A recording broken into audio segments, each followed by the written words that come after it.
we will definitely not shut up and dribble. The champ is here. I must be the greatest. The champ is here. I'm going to continue to stand with the people. The champ is here. I will not lose. I'm a bad man. I shook up the world. Yes, welcome. You could have been anywhere in the world, but you are here with we. My name is EJ, and I got my man. Hey, mate. He is a DB of the show, and we are Black in Sports, giving a voice to the culture that won't shut up and dribble. Here, talking about the topics in and around the game. We're bringing you in the locker room. MH, you ready to do this? Yes, sir.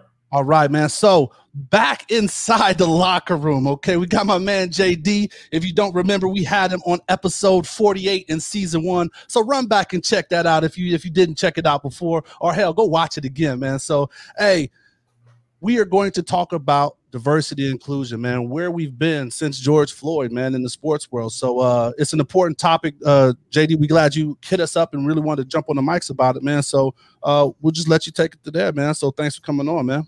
Yeah, absolutely, man. Appreciate the warm welcome. Appreciate the applause and all that, man. I think we've learned a lot about, what can be done, what has been done, what fits within the constraints of the corporate world and absolutely corporate culture. But I think also more than anything, we figured out what is not allowed, which in a lot of cases isn't, actual real change. So I'm excited about the conversation. I'm excited to see, different topics, everything from, Rachel Nichols and Maria Taylor to, we got a game bit. It could flow. We got a lot of stuff to talk about. So I'm excited about this. Maybe version 1 and version 2, right? We got to bring you on and add some more people. But yeah, man, exactly. Just kind of really starting off, man. It's funny how the I guess the evolution of this, right? Like I remember my first corporate job starting off, it was just diversity, right? And then it became DEI, right? Diversity and inclusion. And then now we're seeing like it adds the E, so it's DEI, right? So it's diversity. Is it equity? Yeah, equity and inclusion, right? So it's funny to see how those things have changed, and really, the first birth of it was from the sports league that we've all been watching, right? The NBA Finals, right? So NBA started the the D&I position in 2014, and that was like the historical first time that came from like a corporate situation to where it came into the league and the basketball, and then since 2014, man, it's like, what's been going on? Yeah, I think it's crazy because it's been a 100 and whatever year old issue for a long time. It starts with women's rights, right? It started with being paid equally, having a seat at the table, if you will. Then it's morphed, it's really evolved into not just a women's problem, but a Black women's problem, right? And I think that, to me, Black women experience the biggest part of a lot of these inequities when it comes to corporate organizations, sports organizations, and things of that nature. But then also there are Black men and there are minority professionals that are in these positions as the only one in these rooms, but they're also they're trying to save their jobs too, right? So they're doing as much as they can to,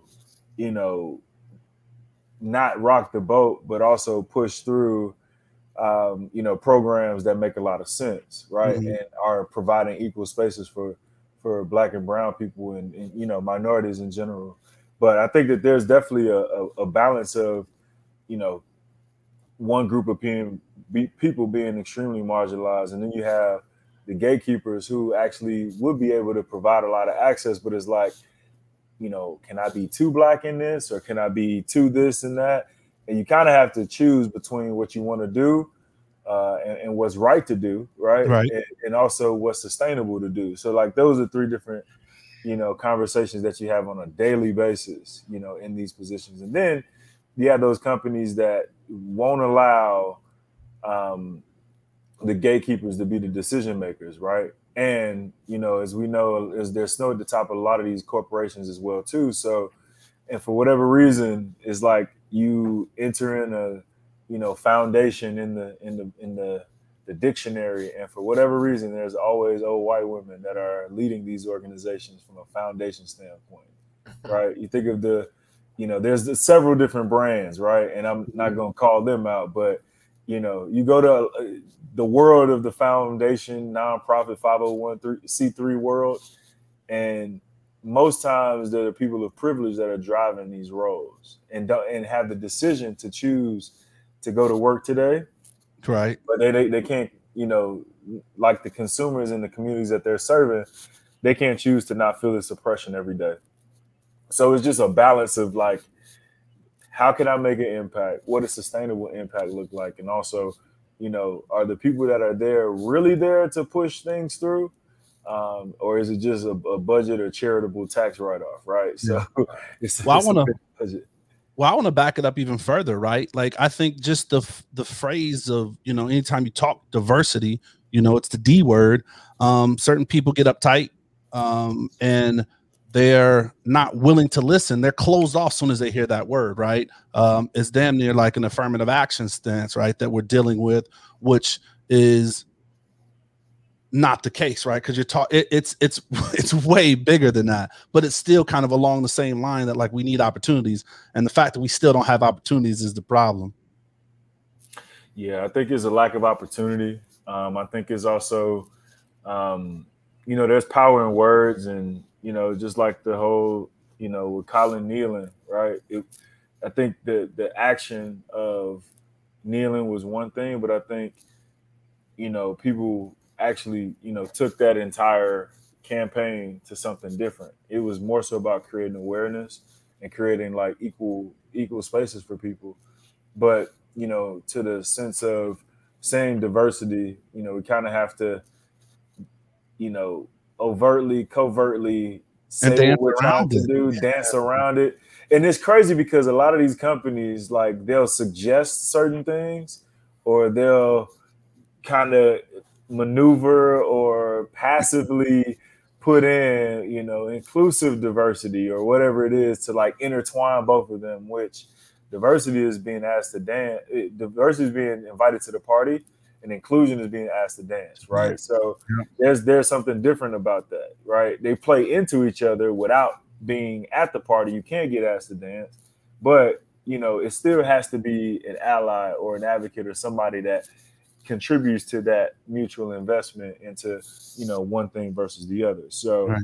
It's just it's interesting, man, and I'm starting to see, to your point, people kind of want to shy away from it. It kind of lives in HR sometimes, but there's not like a firm spot in every company across the sports landscape.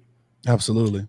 Yeah, and kind of piggybacking on that, I think the definition or who represents diversity is different for everyone. Facts. For every company. So it's not just black and brown people. It could be a number of things that, I guess, quote unquote, represents diversity in the workplace or in a sports environment. But, as I kind of think about this DEI since, basically George Floyd, it's interesting. I'll put it that way. I think one thing the pandemic has kind of taught everybody and all of us, black, white, brown, whatever you are, I think people care a little bit more about their happiness or their well-being within a company. I think we're striving away from what our parents went through at work, where they were, hey, I might not like this job, but it's going to pay the bills, and I'm going to do this job for 30 years. I think a lot of us, are starting our own companies, or there's a lot of entrepreneurs now. So I think it's important in every workplace, because if you don't have that inclusion or diversity within your employees, people might just want to do their own things, right? And start their own companies. I think big corporations understand that as well. And to some degree, it may be checking a box, but I think they understand there's a work-life balance that, I think people care about a little bit more than what we have in the past, even since George Floyd. Right. Yeah, I would have to agree with that. In a sense, I think that there's not too many you know, it's a very rare sense to be able to do what you're paid for and something that you're passionate. Like there's very few roles that you'll be able to do that. So, but I have been seeing more companies, you know, because of the lack of work-life balance. I have been seeing a lot more companies, you know, being open to, you know, funding or investing into people's, you know, passion projects, and then kind of having that as being, you know, more of a cultural morale boosting type of program and initiative, just to get people to work harder, right? So I think that, you know, there's rarely been an instance of that. But I think that because of, you know, the evolution of these types of roles now related to diversity and inclusion, a lot more folks are starting to do more purposeful, meaningful work, that they're able to tie in what they're actually good at trade-wise with, you know, what they're passionate about, whether it be accounting and working in a community role that, you know, works on financial literacy programs, or, you know, within the sports world, you know, working in community service, community impact, these types of things where, you know, and it sucks to have to say this, but sometimes, you know, that, you know, picking up diversity, equity, and inclusion at some jobs is a stretch assignment where you're going to do all the work, you're going to put in all the investments, you're going to gather all the insights, you're going to get all the data to be marketed towards. But eventually, you're still not paid for the role. Yeah, you still do your regular job. You still do your regular job. And that's the expectation. It's not the exception, it's the expectation. But they don't pay for the exception. And that goes with your point earlier, saying that, like, you know, when it first started out, this was a part of HR, right? And like that may have been the fit for that company. It's not the general fit for all companies. And that's the thing, the assessment that they need to do is kind of say, okay, we know we need this, but where does it make sense? Who has the passion and the tough skin to kind of go through and push that through? Because everybody's not just going to jump on that, you know, Elon Musk, you know, spaceship and ride with you. So I think that first part of them is saying, okay, we're taking this seriously. Where does this make sense in our organization? Not just like lip service.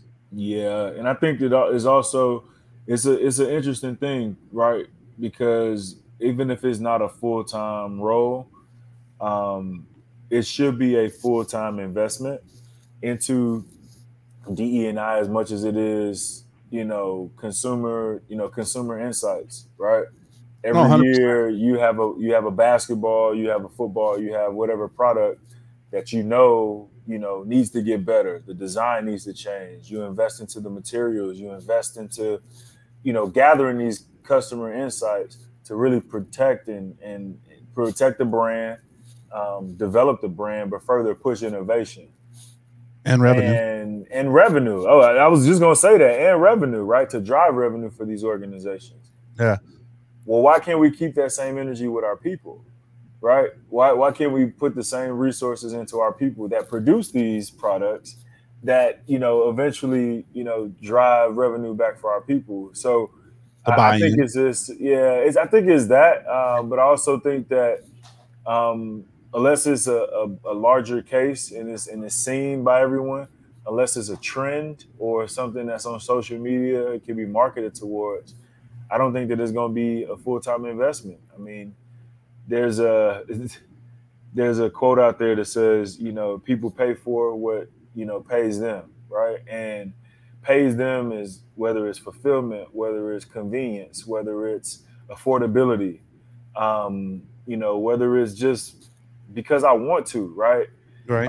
But I just don't think that there's been a sustainable, intentional, purposeful reason for a lot of these companies to do this, because of, you know, either they have somebody doing it for free and they don't want to, they're scared to say something about it because they won't get, you know, they potentially could lose their job.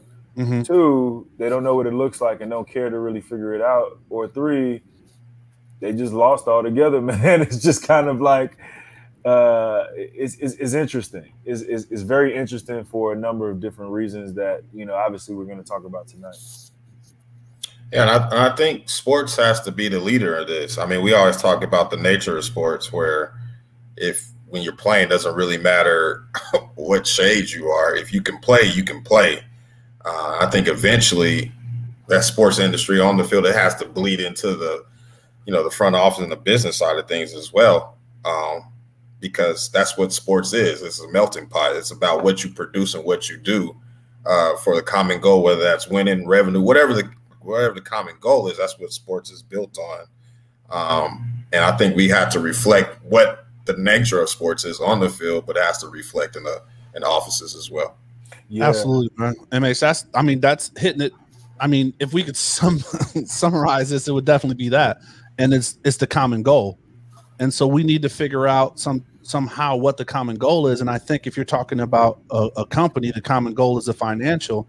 And I think one company that's done the DNI or did the DEI kind of role in the best way was the Cleveland Cavaliers. So we've had Kevin Clayton, speak on a couple of panels, and he straight out said, he's like, I showed them the money.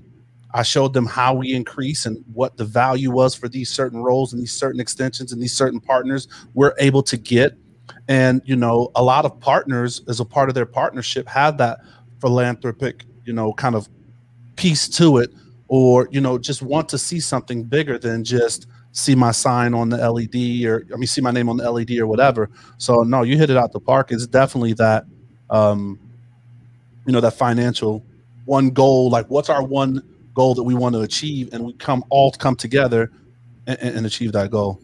And I think sports companies are getting really just really touching on this, but when you talk about partners and corporations, how do you tell that story? Okay, so what am I doing in the community, or what are we doing that really impacts the community? You could say, it could be some easy as, hey, if 300 kids are playing in this camp, whatever the case is, and we play it in economic disadvantage area, those 300 kids, may not go to the left now because they've been exposed somewhere, and then that's helping out, the whole city's, whatever you want to call it, education line, or however you want to spin it out. I think companies are doing a better job, or starting to do a better job of just kind of really telling that story in a real tangible way that partners can get on the same board with as well. Absolutely. And the proof has been there. Like, there's been studies upon studies, and like Front Office Sports released something, I think it was 2008, that said revenues increased by 19% for companies. And it was talking about sports companies that had diverse management. So like the studies, and if it come out of Boston was where the research come out. We know how Boston thinks about us a little bit of the diversity. I don't know. But anyway, no, it's the proof is there. So it's like, what do we need to do to get over that hump? Because it's like, okay, like we showed you numbers, we're still pushing for this. It's not like we let this go. Like, and then George Floyd. So I guess I want to hit you guys all. How did you feel? Or what did you hear from like other people? Because we all have networks of other people that work in different sporting organizations. What was the feel after George Floyd from your companies, or from people's companies that you worked with? That worked with. Man, I was gonna say, how do I say this? Let me see how I say this. My feel was that.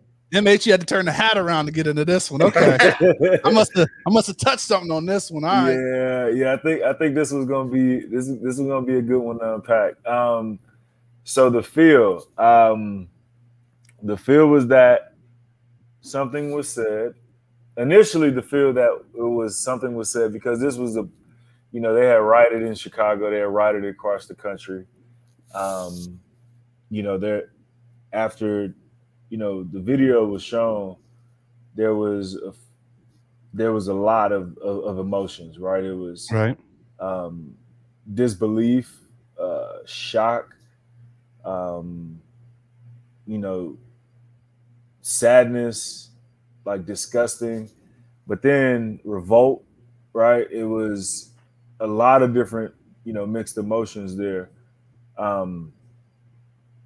I think after everything was posted and everything, kind of the tensions were high, right? And after tensions came back to be a little bit more palatable, Things were said, statements were made, but nobody was being held accountable every single day.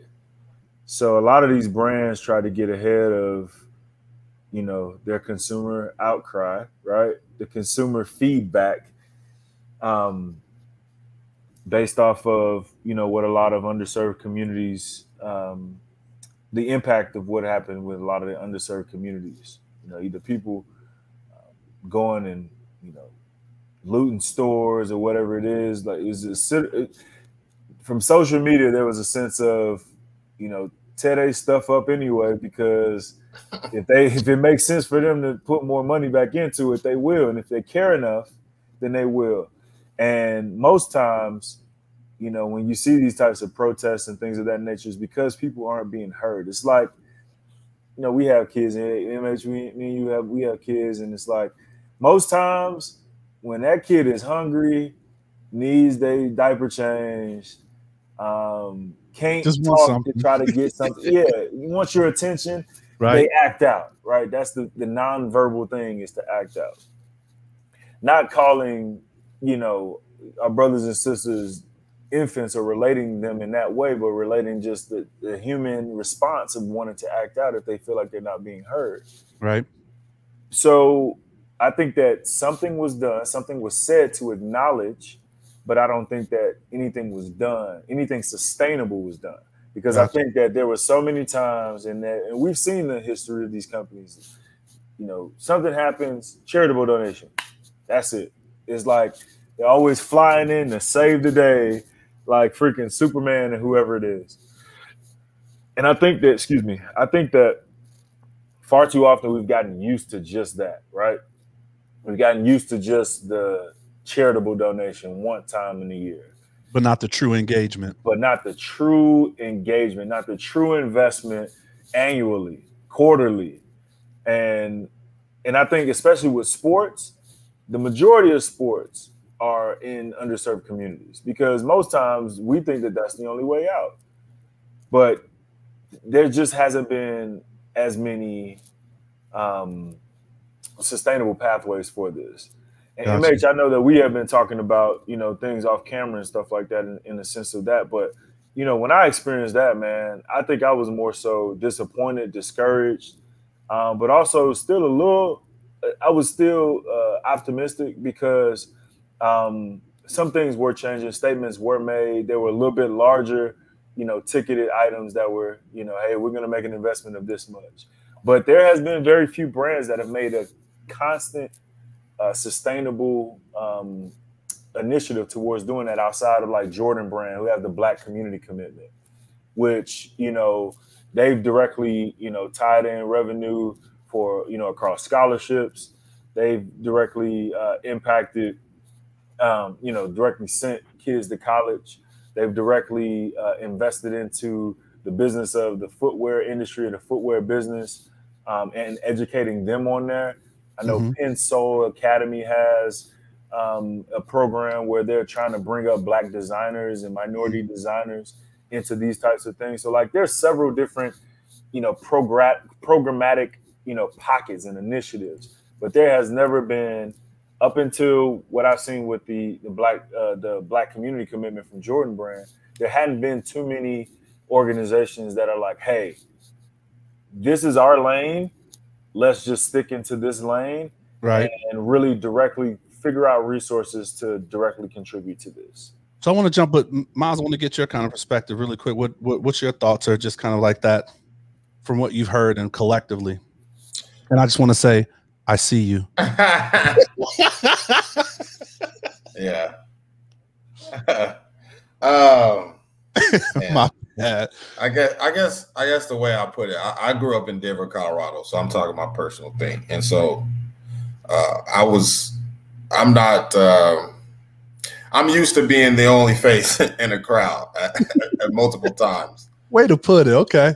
And I think when it came to after the George Floyd, I felt the same kind of energy that I felt in elementary school. You know, in elementary school, they kind of gloss over the civil rights movement and they didn't really touch on slavery. But anytime they glossed over it, you know, everybody in the classroom looked back at the 2 black kids in the class, like, what you got to say about this, right? And there's a certain part of me that felt that same energy nationwide, where you got the kind of conversation where, like, I had no idea, or I'm educating myself, and I'm like, where is this coming from? Like, you not know, or you just don't want to know. So I can go into real depths about that, and I will not. Furious Styles, they don't know. Don't show. I don't care what goes around in the ghetto. Right. And I think boy. And I guess in the defense of you know, some of our allies, our counterpoints, maybe they truly don't. If it doesn't really affect you in your day-to-day life, maybe you just don't care. You really don't know. And I think there was a lot of questions about what was going on because it was so in your face with George Floyd. Everybody saw it. So I guess I think companies, I guess they can say they're still learning or trying to figure out what they want to do, are learning a different side of the world. I can agree or disagree on it. Oh, you Birdman of mine. You Birdman of me. you hold it back. I really hold it back a little bit, but no, I mean, because it's a lot though. And I think that was, we've had plenty of conversations, like preparing for the show, but just off camera, just making sure that we were good, because a lot of the mental aspects of what has going on and talking about, like, not being able to show up as our full self when we go into work and how that's accepted, and just so many deeper dimensions that just not killing us was the start of the conversation, but there's so many other different levels that we develop. And then you had a corporation that would come to you, and this is in some sense, you know, I have a couple people that I talk with and I chat with, and they were like, yeah, they want me to be on this council and they want to ask me how I feel, but I really don't trust them. Like, it's kind of awkward. Like, can I tell them how I feel, or do I just kind of tell them how I feel? You know what I mean? So I think that was some of the things that jumped up. And then, man, you hit on some other things. So I think the uncomfortable conversations came out with Emmanuel Acho, which is like one of those things where when an ally asks me, I'm like, hey, start with reading this book, you know? And because... See, that's the part that was killing me a little bit. Yeah, okay. We got to talk about this. We got to talk about this. Man, I don't think it's my job to educate you on anything. Man, listen. Go educate yourself, just like I have to educate myself. Say it again. What you say? It's not what? It's not your job. Hey, we might need to drop clues bomb on that. Hey, and make sure here's my thing too. Is like it's already heavy, right? Going into work, having to kind of adjust to the corporate culture, not being able to say the things that I want to say, you know, having to receive a lot of the microaggressions, which there's a lot of them. In fact, I mean, I've actually had to some relationships that I've had with people, personal relationships that I've had with people, I've had to discontinue them out of my own peace, right? And out of my own awareness of like what was happening and what other people were bringing me. And I actually fought like to their defense, but then re-looking at it, because I learned a lot through this process too. Right. I've learned a lot more of what I should have been speaking up for, what I should have been saying to people, how I should have been showing up for allies, for women, for other people. And it's just incredible because, like, even though I'm still learning, I'm educating other people, I'm educating myself, and I'm trying to intentionally educate myself for this. But I don't owe you that. You got to do your research. 100%. You got to figure out ways. Now, I'm fine if a person comes to me and they're like, "Hey, I read up on X, Y, and Z. I seen this story, and out of genuine curiosity, like, what does this mean? You know what I mean? Like, how does this make you feel?" And to be honest with you, there haven't been too many people that, you know, during this time had reached out to me and was like, especially with that type of, you know, posture. And, you know, it even feels good to be heard and be seen, but it feels definitely to be understood, right? And there is a But I will say that there have been allies that have reached out and are interested in it and have done the work to try to do that. But we have to get more of those types of people. And to be honest with you, we went over something today and something just recently. I had a colleague that actually gave some recommendations on several different profiles of allies, and whether it's the scholar who is like actually actively educating people into it. There's the advocate. There's the person that stands up to certain things. The person that doesn't necessarily on the front lines of everything, but are encouraging other people and standing up and enabling other people. So it's like there's ways to be active allies instead of just posting a black square, right? And there's other ways of doing that to just to actually being engaged in the process of it all and creating these equitable spaces. But one size does not fit all, and I'm fine to educate you once you've educated yourself, right? We can refine your journey, but I'm not going to carry the brunt and the cross of being a black sports professional and educating you on how to interact with me as a black sports professional, because I got mine. That ain't my ministry. This is my ministry right here. Yeah. meet me halfway, right? Or take some steps. Yeah, meet me away, right? Like, meet me where you at, and let me know where you at and where you're going, right? So, but I think it's also to your point, MH, I think that people do need to be a lot more educated on how they educate themselves and how they're, being more thoughtful in the process of doing this. Yeah.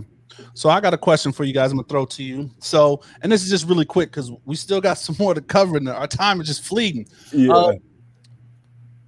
What is your ranking or grade, however you want to do it? You can either rank them, from top to bottom, who's doing it worse on the 4 leagues, who's the best so far, and just some innovation in what you're thinking, and who's the worst, or you could just give them a grade, or you can say some flowery words. But we got 4 top leagues, well, in the US, the 4 top leagues, so NBA, NHL, MLB, and NFL.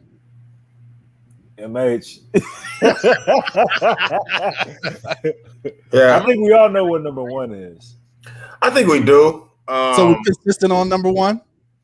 NBA for sure. Yeah. Okay. But I think there's, and I'm not making excuses for any particular league or anything like that, but I just think each league knows who their market is. No, I'm dead serious, right? Like I'm dead ass. Like the NBA knows that their audience is young, progressive, urban, I guess is the word that's used. Urban. Like, so they're going to know where their money is. They know where their butter is, or their toast is butter, or however that phrase is, right? They know where it is. And if I'm thinking of the Shield, they also know where the toast is butter, right? Hockey does too, right? You know what I mean? So like. In baseball, they talk about it all the time, right? CC Sabathia just came out.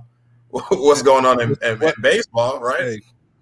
Even though I was surprised, he did, but I was surprised though that baseball pulled that move in Atlanta. Like, out of all the leagues, I didn't think that they would move after the voter registration thing. Again. They know. I'm just like they know where they have to improve. Like these leagues understand where their market is and where they have to improve.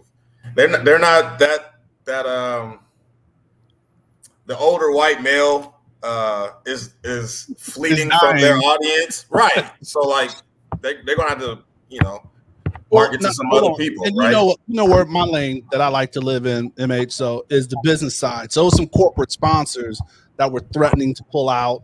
And that said that that kind of forced that hand a little bit. So yeah, well, I mean the Washington football team. I mean FedEx was like, all right, FedEx was like, all right, you bust a move. Yeah, play with us. All right, now they ain't got no logos. So we know how that thing works.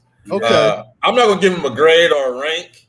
We kind of know we know it's Olympic time, so we know who got the gold medal. Got the gold medal. We can decide who got silver and bronze. We can debate on that. So somebody didn't make it to the podium. Yeah, some of them ain't gonna make it to the podium at all. All right, so we'll because we work with those leagues, I think we'll just keep it at that. We'll you know, we can't do the spitfire like our dude Brian Selman does. We'll just keep it positive, and that's what we do. So the leader of the pack is the NBA. All right, so let's switch it. Okay, I think let's give superlatives. Let's do superlatives. Those could be dangerous as well. So those could be dangerous. Those could still be dangerous. Where some of these organizations are at. All right, so let's just switch it. So let's go to support organizations, and I think JD, you brought that up, talking about support organization, and you are a part of one, and one that's really just done a revamp. And I think the move that we're going is really exciting. But kind of, what are your thoughts on what BSP has meant and what they're doing, and what it could mean for kind of like the overall in this D&I space? Yeah, DEI. Well, the thing is, I think that out of all the alphabets, right, all the alphabet groups, the BSP, DC, LMNOP, all of those different things, I think the actual goal is consistent, which is sustainability, right? Sustainability in sports and creating these equitable spaces. But I think the thing that is missing is the alignment of all of them, because you got this alphabet group that is just focused on this portion of the business. Then you got this one that's focused on this portion of the business. And then this one is, let's just work together, right? And figure out, like, here's the entire business. Well, I do want to stop you on that, right? Because BSP is attempting to do that, right? So yeah. You're taking a really big step with working with MIS, diverse. So that thing we launched and talk about, you know, at the Super Bowl, you know, of course it lost thunder because it was underneath the shield. And anytime, I was gonna say, yeah. And I think that, you know, to what I was going is, I think that we should be working a lot more closely together to bring that type of stuff to light, because even though one group may have been around for a long time, there's been other groups that are silently continue to, like, develop that stuff as well too, and continuing to, you know, move mountains and create different programming things. I mean, I even think of the Winning Edge program, right? Winning Edge Leadership Program. They've been doing what they've been doing for the last 5 years, 6 years. And they're doing actual practical stuff, like actual practical paid these kids, paid experiences, right? And micro programs. And shout out to Maria Taylor, who's one of the founders of that program. Yeah, and so shout out to them for sure. She's fighting the fight. Definitely like in real life. Like, this isn't just a social media thing. This is like in real life. And she's also taking that same passion and leveraging her platform to create these experienship programs, right? These internship programs. But I don't think that there's too many people that have been working together to do that in that way.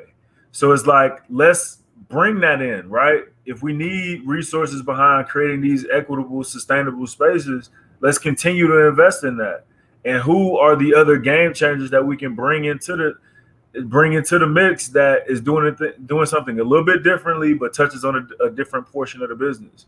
I mean, you could just go to a company and ask, "Hey, let's see your racial stats across every organization, every location that you have, and everything like that," and then literally take that data and create a program around creating more equitable spaces for these people. Like, it's not that hard, right? But I think that, you know, the BSP is. I mean, how long have we been doing this? Right. I guess it is that hard because we haven't been doing it. We haven't been seeing it. So I think that is, you know, we have the MISs, we have the BSPs, we have the Blacks in Sports, we have Color in Sports. Yeah, Color in Sports. We have diverse representation. We have we have these seemingly big organizations, but they're started by like a group of 5 people, a group of 6 people. Over the last like 10 years, 15, 30 years ago, a lot of these companies didn't exist. But imagine how long sports have been around. So It's like, we're really still understanding the power of our worth too, and the value of our worth too at these organizations. Like, bro, I'm not about to sit here and have my hand raised at 10 different meetings to be heard about something that I've clearly, you know, a counterpart has stolen my idea. They've articulated in a different way. I've given you all the data and insights that you need to make a decision on it. It didn't make the budget cut this year. Like, no, I'm not going to sit here and continue doing this, knowing that I know that y'all got money for it or that y'all have resources for it, and just sit back and not do anything for it. So it's different from that standpoint. But I think that people are working a lot closer and a lot more intentionally on trying to build these types of programs and to try to work together with these affiliate organizations to bring about that change that we all definitely need. Love it. Yeah, one thing, EJ, you always talk about, man, and I've learned from you in a time doing the show and just knowing you, is that we all have a different role. We all have different strengths and different responsibilities. I know when the protests were going on, EJ was like, I'm not going to protest. That's not me. You know, that's not my space. There's other space. Too light skinned, bro. I already know. Right. You just had to put on some sunscreen, bro. You could have been good. That's what we want to do, huh? Okay. But the thing about it, what I love about us as a culture, us as a people, is sometimes also what I dislike, right? We have 3 different people right here, 3 different men, all came from different walks of life, all have different backgrounds, all are successful in our own way. And I think we all have some shared experiences, obviously, by being Black in America, but I also think we have different strengths too, right? And sometimes I think us as a culture, sometimes we're not coming together, right? We're not pulling all of our resources and all of our talents together. We branched off too much a little bit, right?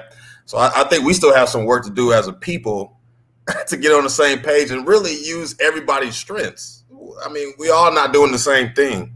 It kind of goes back to what I always say about like about draft day. And I hate those stories about, oh, well, you know, this kid didn't have a mom, and you know, mom on the announcement. I was like, hey, I did not listen. That's one thing I did not like about this last year's draft, these last 2 years draft. Like, every story was like a story of poverty and just being the Black breadwinner and the generational curse. You know, correct. And that's not realistic. That ain't everybody's story. That's not everybody's story. And I'm not sleeping on anybody's story, but that's not everybody's story. Man. Correct. And sometimes I think we all have different strengths and talents. We just got to work together a little better. And I think we're getting there. But we have to do it better at a higher rate, I guess. So what are you doing in that? What are you doing in that regard? Like, where do you sit in that regard? Are you protesting? Are you in the boardroom? Where you sit on that spectrum? Me personally? You personally? He wasn't marching with me. Yeah, I'm not. So don't get it twisted with all the jokes. He wasn't marching with me. We was both standing. I'm not light skinned, but I'm not outside either. Listen. I'm just a little older now, man. I mean, I just don't got that energy like that. There's a little gray in my beard. I should have learned some stuff. You got to drink some water. Put some tussin on it. Yeah, there's a little gray. All right, so let's wrap it up, man, because we're coming to the end. And like I said, we could definitely go on with this conversation, and I'm definitely open with doing a round 2 and bringing some other of our compadres in the mix. Absolutely. But like you're talking, we all have our different skill sets and bringing them to the table. And I think from my perspective is I have this conversation with my brother and a couple other people saying that, you know, we don't have an overall agenda. And because we don't have, and I mean, let's take it back to what you said, MH, we don't have a overall goal, right? So some people are like, hey, I want to fight for this and I want to fight for that. While they all need to be fought for, you know, we need to figure out like, okay, here are the 5 steps, and all the people that want to work for these things that fit within this step, whether it's, you know, financial and economic, you know, inclusion and raise, like all of those things. So that's, I guess, the goal that I think we need to have. We need to have, and I don't want to talk about the platinum plan or whatever Ice Cube's plan was, but we do still need, I mean, but why not start with that, right? And figure out what we need to do so we can all, like you said, MH, build together. So outside of that, what is next? What should we do? Because I am a solutions or actions driven person. So what are some steps that you think we should take or that you're going to personally take? I'll start with you, MH. Ah, dang, you caught me off guard. Start with me on this. Well, hey, JD, if you got a Jordan, you can start me. Whatever. Yeah. I'll pick it up first. Okay. So to your first question, like, I think that we could. I feel like why do we have to have it all figured out in the beginning? I feel like it's going to change for us across the across functions, across time. Well, you asked me a question. Would you answer the question with a question? And the quick answer is you have to have a goal or a destination to get where you want to go. Yeah. I get that. I think success looks different to different people. But I also feel like, in the sense of, what are we trying to accomplish? Like equity, right? And what does equity look like? Just an opportunity to be able to have, not just to be able to execute the ideas. I want to be able to like pitch the ideas and create the ideas, right? So it's just like bringing some opportunities to that. And then the second thing, like what's next, I think that we need to continue doing what we're doing now. Like there's been a lot more of the, affiliate groups, the BSPs, the MISs, the diverse representations that have been able to carve out a particular niche and act on that niche. We do it every time by connecting people and bringing people to the table, right? And, in the sense of where I currently sit within my role, bringing the Kareem and Maria Winning Edge program to Wilson and being able to, start with one conversation and one recommendation to them being like our global national partner on from a team sports perspective. For Wilson to have their own first ever pro-am and having the Winning Edge being like the supporting partner for that, as well as like creating these daily little pockets of influence and impact, right? So right. I think that's how we continue to do it. And, we're going to have those little moments of momentum that equal larger projects and larger initiatives to make it more sustainable. But we also have to hold them accountable for what they're doing and what they're not doing. So, that hopefully that answers, both of those. And I'll go kick it over to MH because I know. Absolutely. And shout out to Wilson, the little plug, you know what I'm saying? Y'all do big things. Let's go. plus that future stuff you showed us off camera. You don't keep that. That exclusive. That exclusive. Big brother always knows. Yeah. Always knows. Hey, we love it. We love it. MH, what you got? I think for me, I'm learning my role has changed in society and life. Okay. I'm not old, but I'm getting older, right? The knees say otherwise. Yeah, I'm still a young man, but I've been in the workforce for probably over, 13, 14 years is my age, right? So like I understand some things. So I guess in my mindset is starting to change is that from being focused on what is my next step in my career, not really looking out too much, just focus on what are my next steps, to now I'm looking at, okay, how can I bring the next one up? Right. And that's changing the mindset for me. Because if I'm using the basketball sense, I'm the old vet off the bench now. Like I'm coming out, I'm not a starter no more, right? Taj Gibson. Yeah, I'm Taj Gibson, right? So I gotta bring the next young big up, right? And we can still grow together. And I think that's what my place in my workforce and as a black man in this country that's worked for a little bit, hey, understanding I still got goals that I want to get to, but how am I bringing the next young miles up? And that's kind of what I'm doing. I like it. Well, hey, what about you? No. Hey, I was about to say, EJ, you got something? Yeah. I led off with mine. And I mean, if only thing that I would add to it is I believe my lane is economic driven. I think ownership and financial gain is the destiny, because we ask for all these allies and we're asking for all these other people to set us up in situations to where if we start building an economic base, that changes the whole perception in all aspects, right? Because from a political situation, you can put money on certain people's books when they're running for election. So when you need to come grab their ear and talk to them for what you need, you can do that because you have an economic base.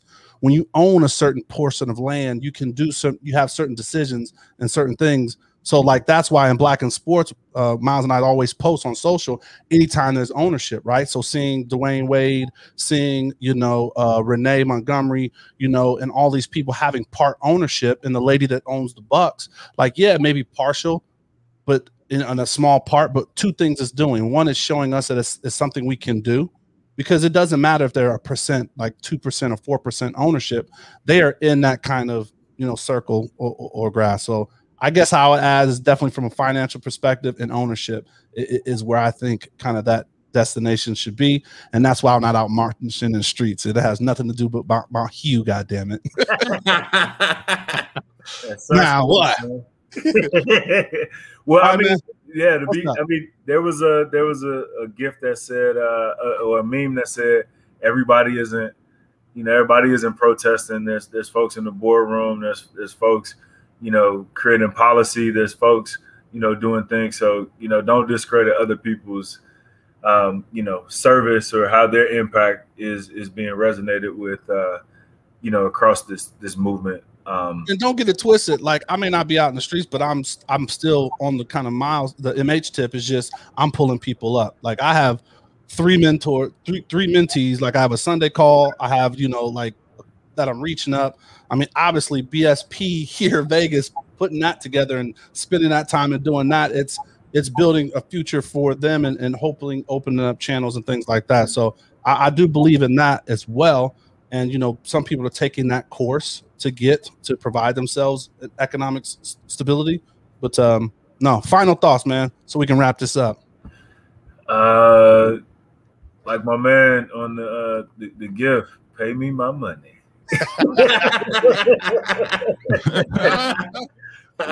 My money. That's it. Hey, MH, I mean, can you top that? What you got? Nah, I can't top that one, man. Yeah, well, there it is, man. I think it's money. I think it's resources and opportunity, man. You know, I think we've done a lot of creating awareness around what's happening. So now it's just creating opportunity and funneling those resources sustainably to where they need to be, and putting people in place that look like the people that they're, you know, helping. Right. I think that there's power in representation, and representation matters. So being able to like have more of that is much more impressionable than anything else. There you go. Well, hey, man, like I said, man, this is an important conversation, and it won't be the last. So, you know, we'll definitely look about doing another part and maybe touching other aspects of it, because it's dynamic. It's still happening, and it's something we need to adjust to. But we can't stop talking about it, right? Because now that things have opened up, people are going back to, you know, maybe the regular ways, and they forget that, like, hey, this is what it was a couple of, you know, months ago, right? You know, so I want to thank you, JD, for coming on, man, the show and actually suggesting us to, you know, jump on this topic. And I welcome everybody that's ever been on the show. If you have a topic, man, tweet us, you know, hit us on the email and just, you know, suggest what you want to talk about, man. So once again, thank you for your time, JD. I want to thank all of our listeners for listening. Please check us out subscribe on YouTube, or listen to us wherever you listen to podcasts. And please be safe, practice gratitude, and know we're rooting for you. Screaming, all us blacks got is sports and entertainment until we even.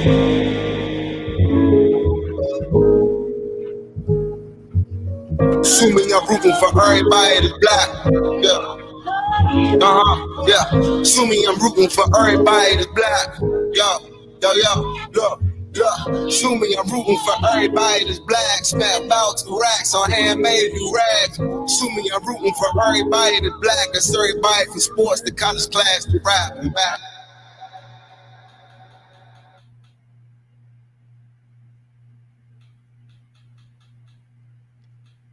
JD, you still there? Yes, sir. Awesome. Good shit, fellas. So as y'all can see, we ran